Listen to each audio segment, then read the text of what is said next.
So welcome to this short video. Today we are here to talk with Jean-Claude Michaca, who is the business sponsor of the ECMIA mentoring program. So hello, Jean-Claude. Good afternoon, Aline. So tell us a little bit about mentoring. What's the concept about and why is it so important? You know that we are a very fast-moving company. We constantly launch new products and initiatives, and in some places we also have a pretty high turnover of staff. So some people know how to deal with this, some people need a bit of support. So in this context, it's kind of quite beneficial to have somebody who can show somebody the ropes and lead him towards a difficult transition in his career. So what would be in it for a mentee, for instance, or for a mentor? Would they have the same kind of learning experience?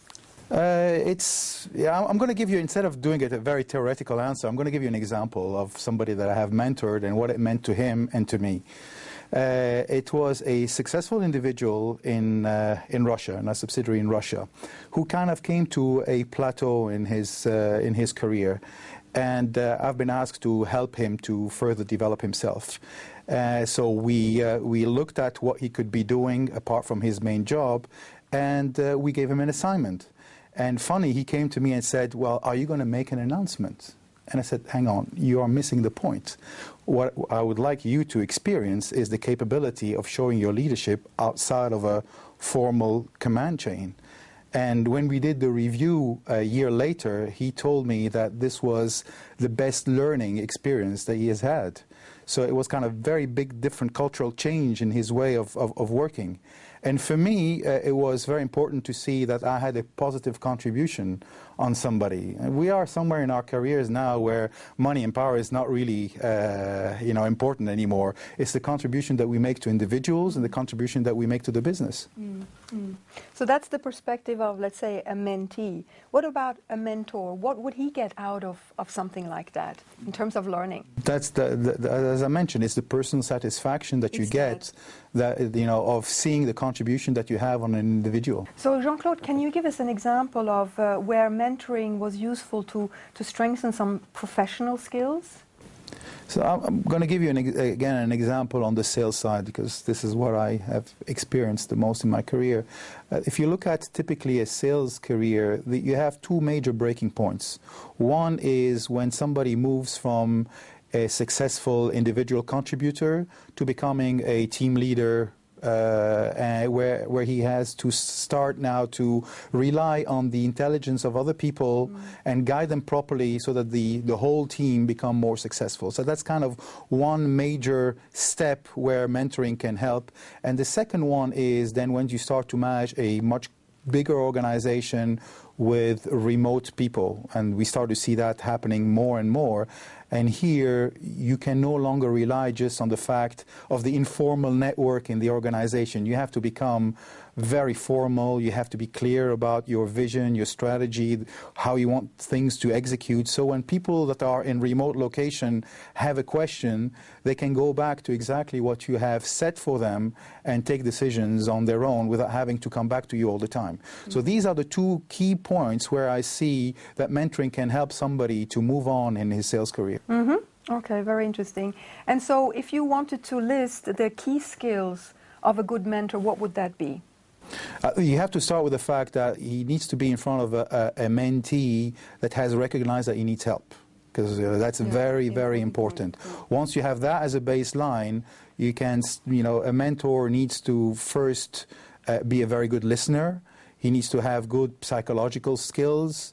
Not just bring the solution and giving an order to execute. He has to bring the mentee gradually to the point where he has recognized where he is, where he wants to go, and how to get there, and take ownership of that responsibility. So all the questioning techniques as well to get the mentee to sort of start thinking for themselves. Exactly. Yes. Not jump into solution giving. He has to get the person to think it through and understand where he is and where he wants to be.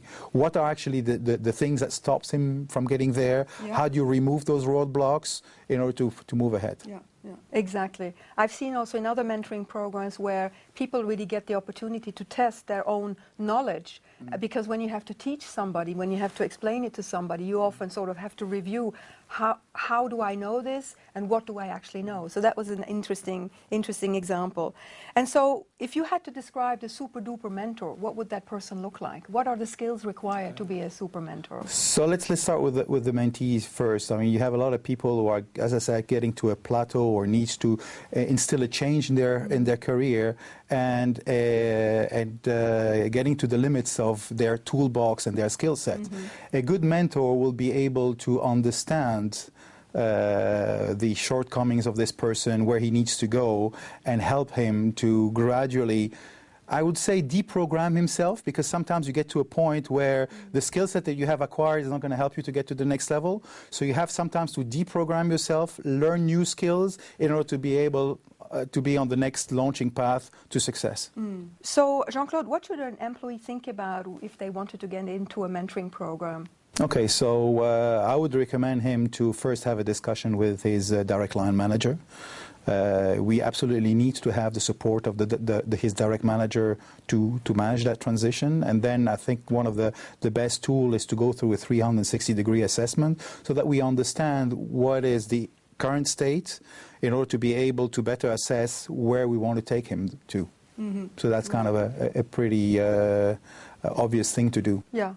And so listening to you, it's obvious that you would recommend mentoring, so I don't even need to ask you whether you are supportive of mentoring or not. And so the first step that an employee would need to do if they want to get into mentoring, if I understand correctly, is talk to your manager. Talk to your manager. It has to be into a career development.